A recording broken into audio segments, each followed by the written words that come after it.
In this video, we're going to show you how to replace the air charge temp sensor on your Honda Pilot. This will be located on the air intake. Let's get started. Remove the engine cover. Put this to the side. Remove the connector off the air sensor. There's a push button on the bottom. Push that and remove the connector. Using a 19mm socket, remove the sensor out of the intake.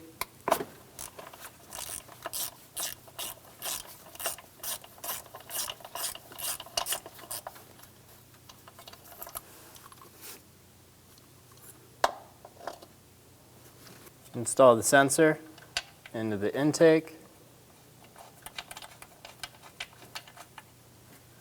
Torque the sensor to 13 foot-pounds.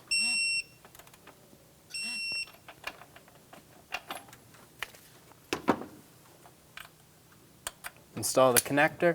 Push until you hear a click. If you don't hear a click, give it a pull back. Make sure it's locked on. Install the engine cover, and you're good to go. When only the best will do, demand TRQ. The only company that lets you view before you do. TRQ is committed to offering the highest quality aftermarket auto parts that are engineered for peace of mind. Thanks for using and viewing with TRQ.